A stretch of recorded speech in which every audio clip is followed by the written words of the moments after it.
The views expressed on the following program do not necessarily represent those of this station or its management.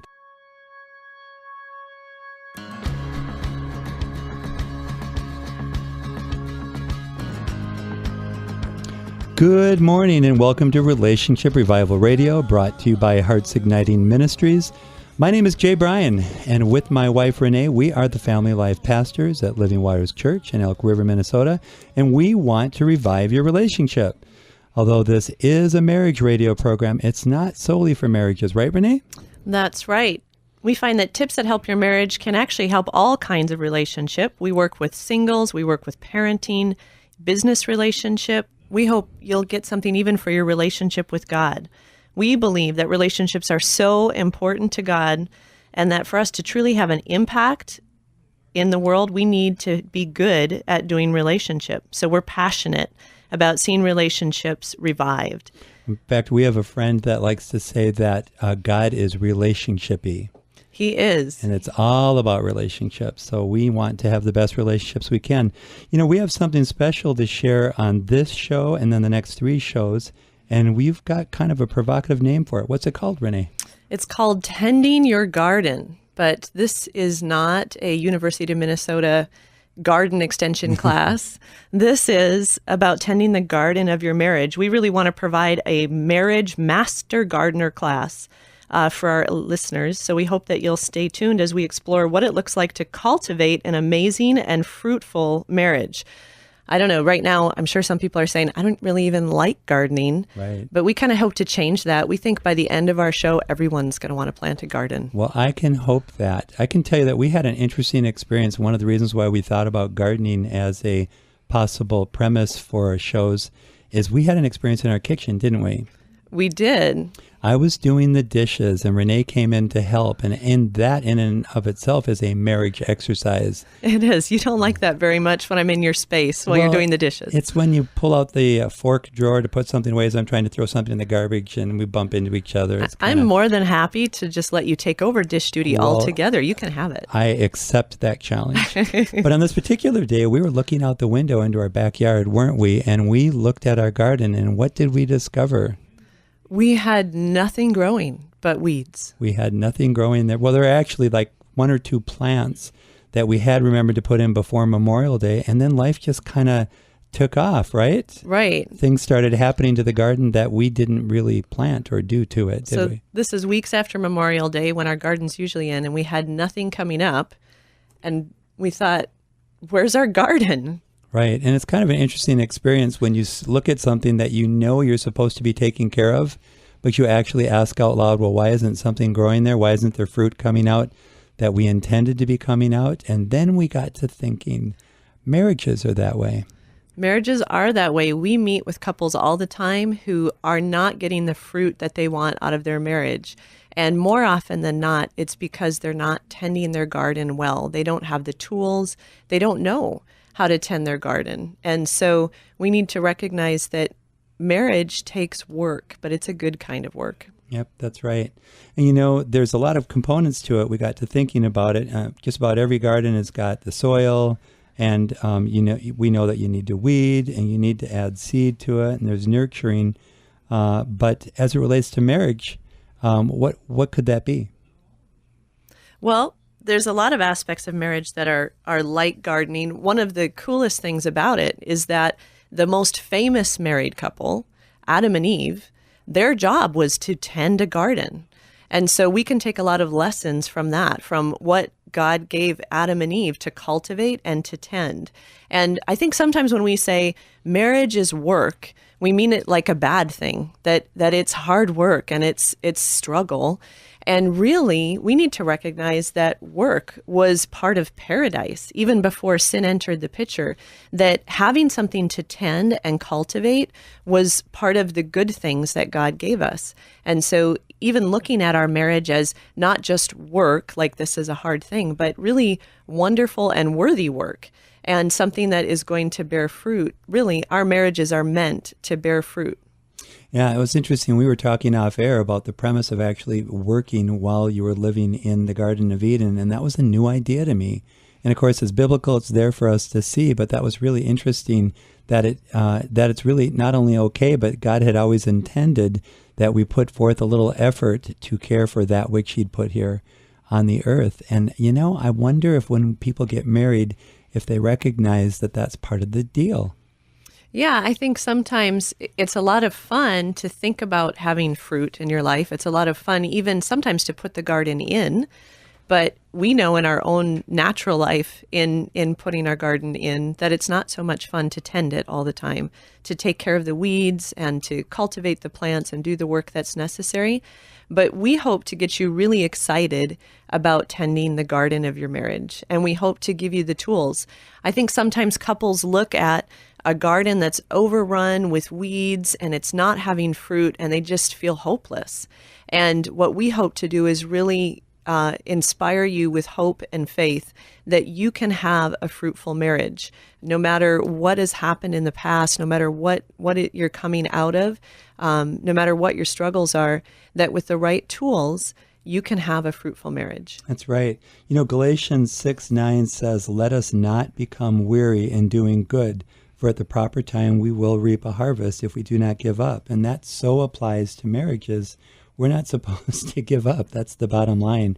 God wants us to keep at it. And the funny thing is sometimes when we meet resistance, like arguments or trying to go over bills and budgeting and stuff like that, we just, after years and years of that, we get to a place like, well, this is too much, because we forget that there really is going to be a harvest. Right. And the Bible is full of information about sowing and reaping and that concept. Mm-hmm. And so we know that when we sow, that there is going to be a harvest. And we just want to encourage you in your marriage.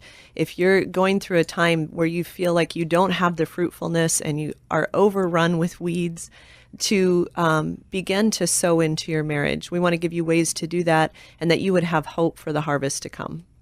Now, as it relates to what we just said at the outset, that there's soil and there's weeding and seeding and nurturing, the soil is the foundation for the marriage, and the weeding is something that needs to be done, that your marriage not be choked by indifference and the weeds that you never intended to inject into the relationship. And the seeding, that must be something that we choose and not left randomly to happen. And then finally, then there's the nurturing part. And what would that look like, by the way, in a marriage? Well, I think, to me, that's the part that really only God can do. The nurturing that happens of a garden when the sun comes and shines on it and when it's watered.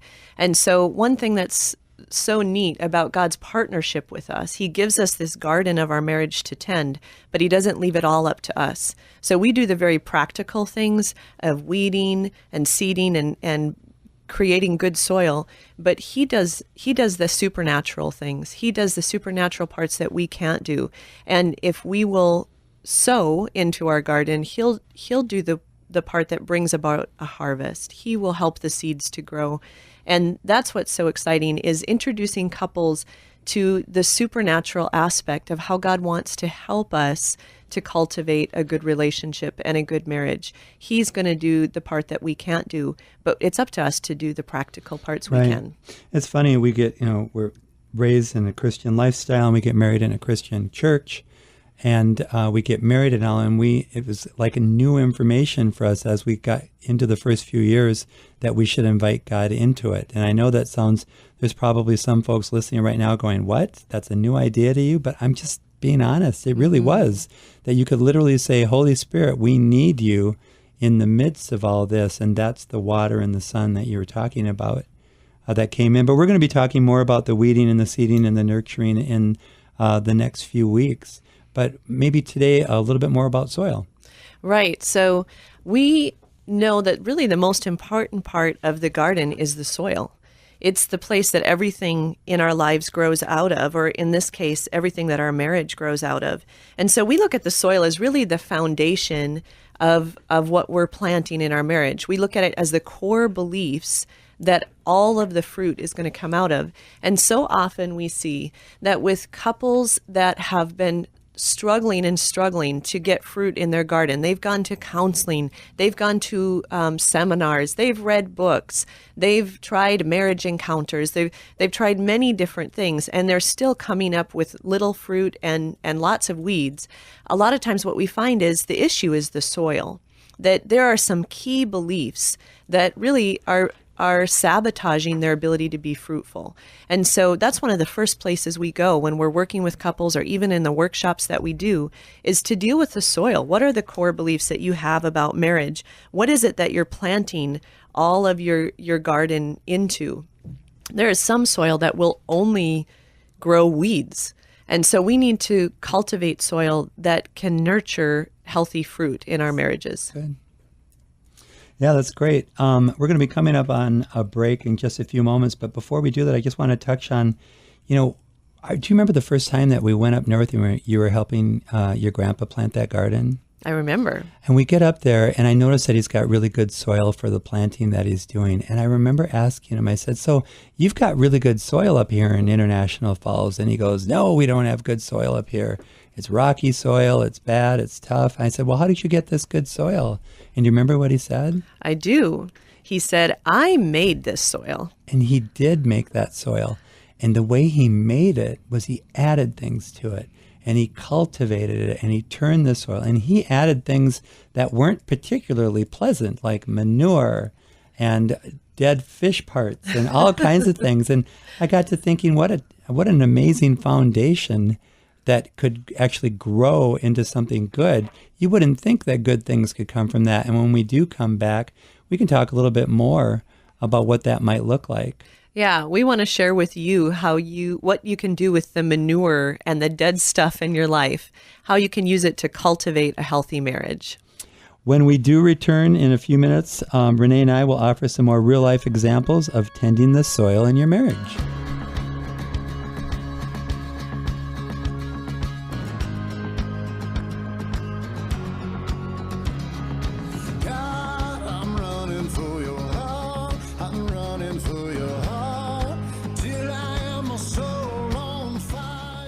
In a recent Barna research study, they found there are now more full-time senior pastors who are over the age of 65 than under the age of 40.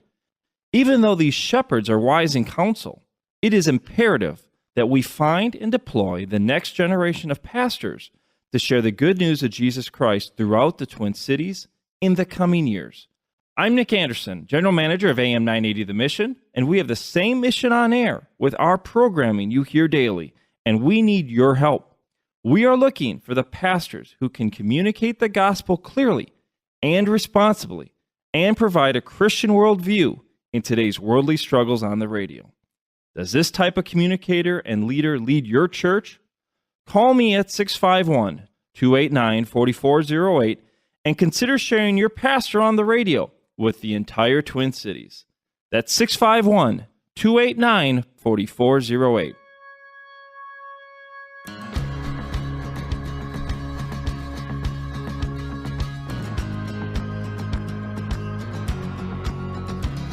Well, thanks for coming back, and welcome back to Relationship Revival Radio. My name is J. Brian Calva, and I'm with my wife Renee here, and we are talking about tending the garden of your marriage right now. And just before we went on break there, we were talking about how your grandpa made soil, and one of the things we talked about was the things that he sowed into his soil to make a good, rich soil wasn't always like grade A, best, nice smelling stuff, was it? And then we got to thinking about marriage. What would that look like in marriage, dear? Well, I think we deal with lots of couples that have lots of what they would consider manure in their lives. They've had things that have happened that, really when we go through different things in our lives in general, but in our marriage, when we go through health crisis or financial issues or infidelity or, a death in the family, all of those things are hard to deal with. They can negatively impact our marriages, but really, the word talks about that God works all things together for our good. That's right. And one of the ways he does that is he turns those stinking issues in our lives into fertilizer. That's right. To create fruit. Do you remember we had an infertility issue? Here we are talking with people that don't know us, but we're happy to tell you everything about us. We were dealing with infertility issues, and in the process, that was a pretty hard time, wasn't it? We made all kinds of crazy decisions at that time. We were trying to fill the Jesus-sized hole in our hearts with everything but listening to Jesus and the Holy Spirit. But what did it do? It helped us to make certain choices that helped us not only to increase our family, but then eventually even adoption. Right, which has been an amazing thing. Really, all of the things in our life that in the moment have felt like death and have felt like decay and have like, this situation really stinks. When we process it together in marriage with the Lord, it becomes the thing that creates strength in our marriage, and it becomes the thing that creates fruit in our marriage. That's just how amazing God is, that's what he does with the things in our lives. That's right. And so we want to encourage married couples out there that are in a difficult situation, or you've had difficult situations in your life. You've had disappointments, you've had pain, you've had death of dreams. Sometimes people come in just feeling completely hopeless because of the things that they've dealt with, the external pressures on their marriage.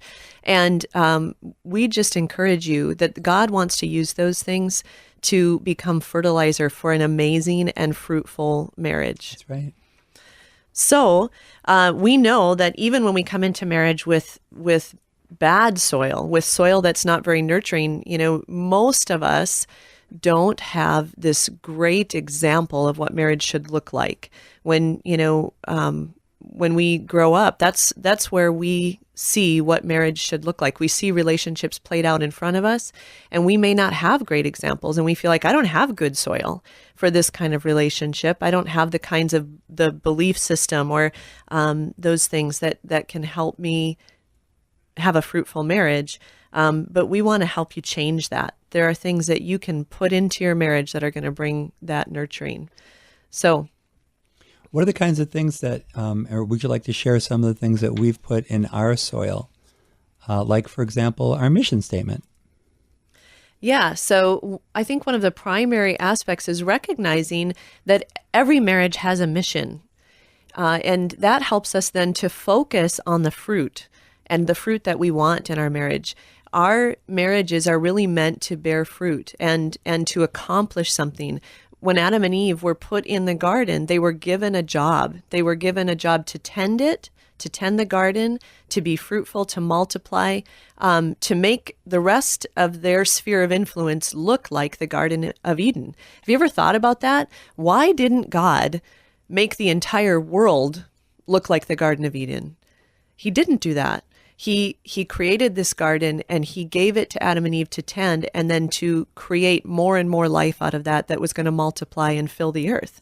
And so I think that's a powerful thing. Our marriage is meant to function that way. That's right. And so I think it's powerful for us to know that really makes it worth it. When marriage feels hard, it's not just about making you happy or making me happy, although we love it when it does, but that there's a mission in our marriage. It says that for the joy set before him, Jesus endured the cross.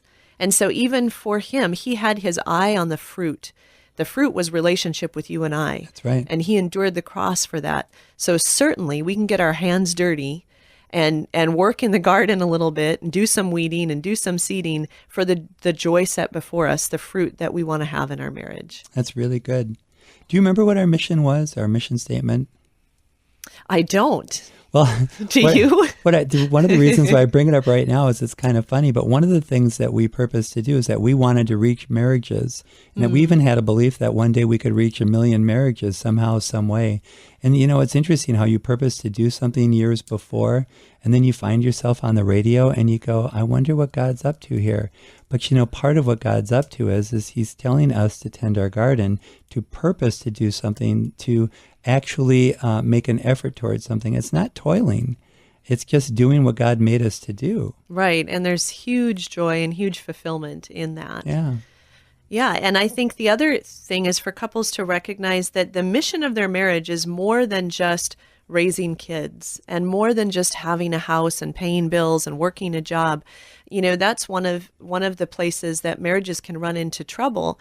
If their entire mission of their marriage has been raising their kids, when they become empty nesters, they really feel lost, because now what's the purpose of our marriage? And so it's so important that you are looking at fruit in different areas. You're growing more than one kind of fruit. One fruit of our marriage is raising children, but there's other fruit in our marriage as well. And so one of the key things to have in our soil is an understanding that every marriage has a mission, that our marriage is on a mission, because that'll keep us focused on the fruit that we want to have. We just have a few more minutes. What else can you tell us about our soil? Well, I think in the time that we have left, the other thing that is really important, and what we learn from the best soil, if we look at what were the conditions in the Garden of Eden where the first married couple were tending the first garden, and one of the conditions that we would want to recreate in our soil is choice and the power of choosing in love. And when we look at what God did in planting this garden and then putting within it a tree that he didn't want them to eat from, and saying, don't eat from this tree because it'll hurt the relationship that we have. What we see there is that God values free will so much. And yet when we get into relationship, we tend to not value free will very much. Right. What's it like when you first are dating, for example? Oh, Mom, he's just so amazing, and he's so creative, and he does the craziest, wacky things, and I never know what he's going to do next. He's so cute when he does that. And then you get married, and a few years in, I cannot believe the dumb things he does, and he's always embarrassing me, blah, blah, blah. You know what I mean? I do. Are you speaking from personal experience? We're talking about me, yeah. It is true. A lot of times the differences that we see in one another before we're married, we're very attracted to. And then once we're married, we begin to try to control those things in one another. And so one of the key core beliefs that we need to have in the soil of our marriage is that I don't control you and you don't control me. And when we decide that to keep myself safe, I want to try to control you, that really creates poison in the soul of our in the soil of our relationship. So it's an important thing to recognize that we don't control the other person. I manage my love towards you based on how I'm choosing you, and you do the same. In the same way that God does with us, his love for us is unconditional. No matter what we're doing, he is always the same in his love towards us. He has set his heart on us, and that is a condition of the soil in the Garden of Eden, that as for Adam and Eve even, they had perfect relationship with one another as well as perfect relationship with God. And that perfect relationship with one another came out of valuing free will the way that God does. That's right. That's really good, honey. And, we're pretty much out of time, although on our next show, when we're talking about weeding, we might still be able to drop a couple other thoughts about soil too. Wow, that was really a fast 30 minutes. But I really do like that we tilled some soil. That'll be a good start towards relationship revival. Next week, we're going to talk about weeding that soil. Meanwhile, thank you for listening. And if you like what you heard, you can drop us an email here at the station or at heartsignitingministries.com. We'd love to hear from you. Also, just so you know, we will be doing a Love After Marriage and Marriage First Friday. It's the beginning of each month, the first Friday of each month. And that's at Dare to Believe here in Burnsville. And we're having a 3.5-day workshop, a Lamb workshop at Firestarters in Otter Tail this coming November. Check our website for details for that and other things that are coming. And meanwhile, we just thank you so much. And we will see you next week for Relationship Revival Radio.